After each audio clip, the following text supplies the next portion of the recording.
শরীরের 5টি চিহ্ন থাকলে বুঝবেন আপনি মহাপাপী, আপনি ধ্বংস হয়ে যাবেন। এই চিহ্নগুলা যদি, এই আলামতগুলা যদি আপনার শরীরের মাঝে ফুটে ওঠে, বা এই আলামতগুলা যদি, সিমটমগুলা যদি আপনার ভিতরে থাকে, তাহলে বুঝতে হবে আপনি মহাপাপী। আর আপনি পাপের কারণে দুনিয়া আপনি হারাবেন, পরকালও আপনি হারাবেন। দেখেন, একটা মানুষ তখনই সাকসেসফুল হবে যখন সে জানতে পারবে আল্লাহ পাক আমাকে জান্নাতি বানায় দিয়েছেন।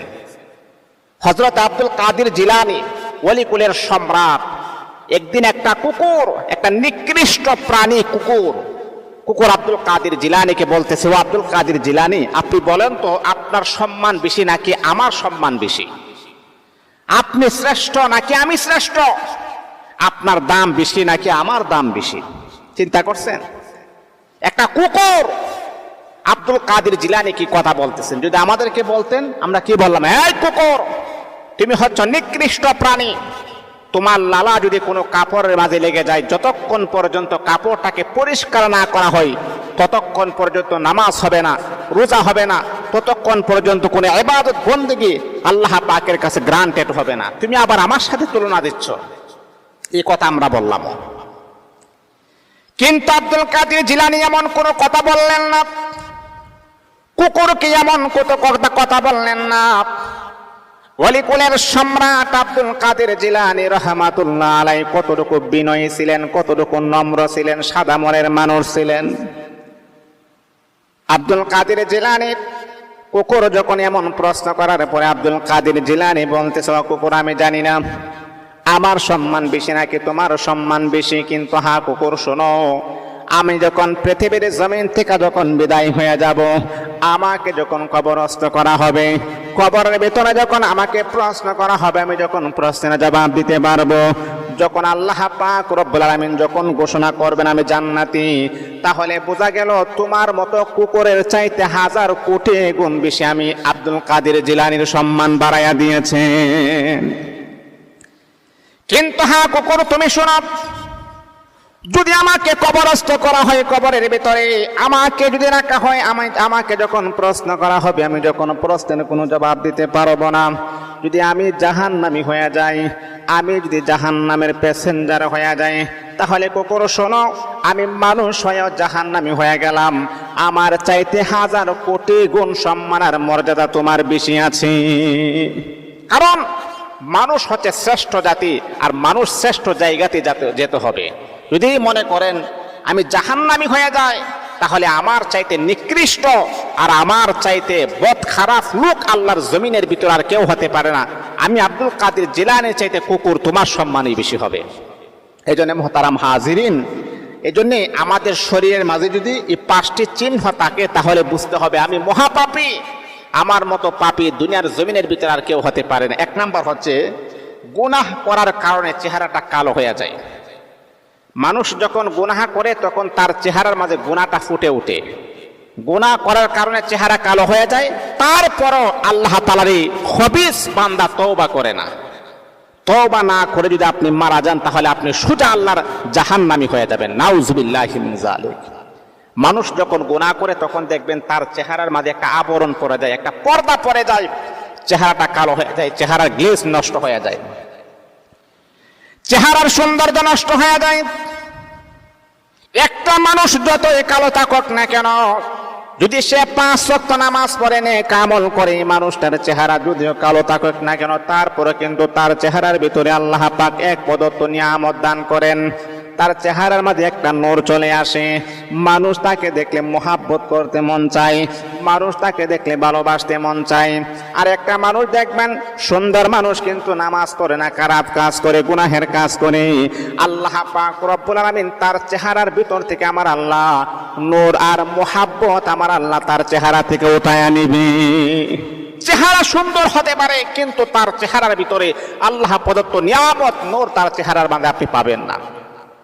এই জন্যে এই সিমটম, এই আলামত যদি আপনার চেহারার মাঝে ফুটে ওঠে, তাহলে আপনি মহাপাপী, আপনি ধ্বংস হয়ে যাবেন, দুনিয়া আপনি হারাবেন, পরকালে আপনি মুক্তি পাবেন না। 2 নাম্বার হচ্ছে গুনাহ করার কারণে তার কাছে নামাজ ভালো লাগে না, তার কাছে কোরআন তেলাওয়াত ভালো লাগে না, তার কাছে জিকির আজকার ভালো লাগে না, তার কাছে ভালো জিনিস ভালো লাগে না। মসজিদের মিনারের আজান তার কাছে ভালো লাগে না। ওয়াজ মাহফিল তার কাছে ভালো লাগে না। তার কাছে ভালো লাগে নাচ গান, তার কাছে ভালো লাগে নাটক সিনেমা, তার কাছে ভালো লাগে পর্নোগ্রাফি। ভালো জিনিস তার কাছে ভালো লাগবে না। তার অন্তরটা একদম অন্ধকার হয়ে গেছে। মসজিদের মিনার থেকে যখন আজান হবে তার কাছে ভালো লাগবে না। এমনকি নামাজও তার কাছে ভালো লাগবে না, কোরআন তেলাওয়াতও তার কাছে ভালো লাগবে না, ভালো জিনিস তার কাছে ভালো লাগবে না। কারণ তার অন্তরটা অন্ধকার হয়ে গেছে। আল্লাহ পাক রব্বুল আলামিন কোরআনুল হাকিমের ভিতরে আমার আল্লাহ বলেন, খাতামাল্লাহু আলা কুলুবিহিম। আল্লাহ পাক রব্বুল আলামিন তার কলবের ভিতরে আমার আল্লাহ মোহর মেরে দিয়েছেন। এই কলব দ্বারা কখনো ভালো জিনিস সে উপলব্ধি করতে পারবে না, তার কাছে ভালো লাগবে না। কারণ সে পাপের ভিতরে হাবুডাবু খাচ্ছে, তাহলে কিভাবে তার কাছে ভালো লাগবে? 3 নাম্বার হচ্ছে গুনাহ করার কারণে আপনার চোখ দ্বারা কখনো পানি বের হবে না। মানুষ যখন গুনাহ করে তখন তার অন্তর থেকে আখেরাতের যে ভয়ভীতি, জাহান্নামের যে ভয়ভীতি তার কাছ থেকে আল্লাহ পাক উঠায় নেই।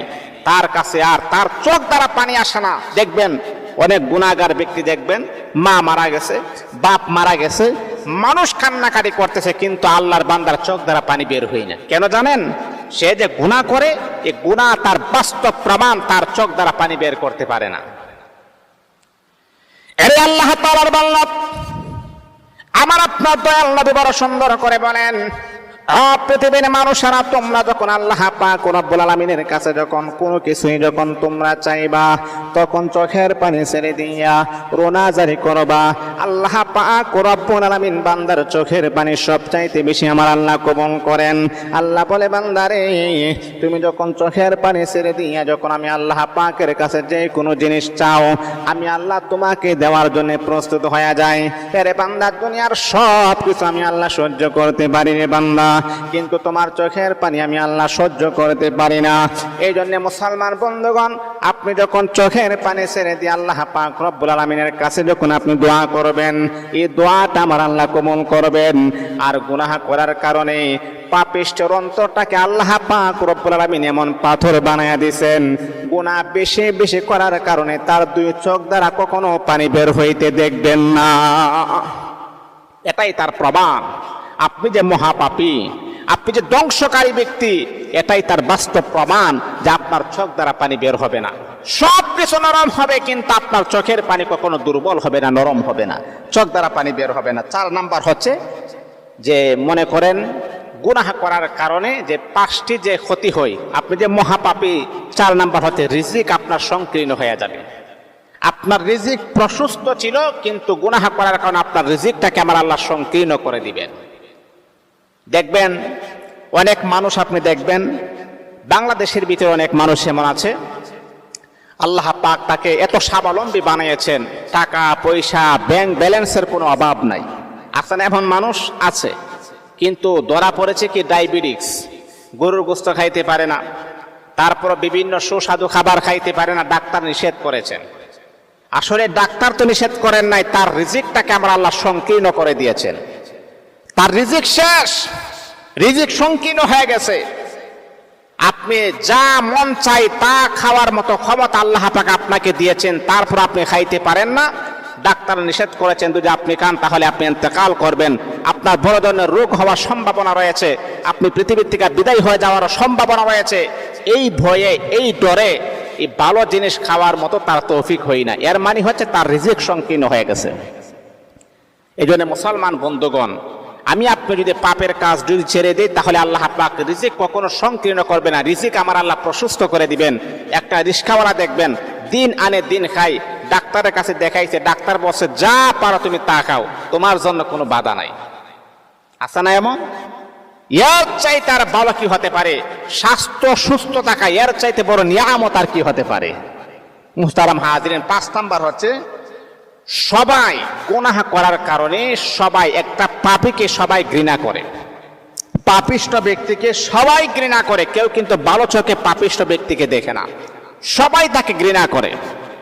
একটা মানুষ প্রকাশ্যে গুনাহের কাজ করে, যদিও সামনাসামনি আপনার প্রশংসা করে, কিন্তু তাকে আপনি মন থেকে তাকে ঘৃণা করে।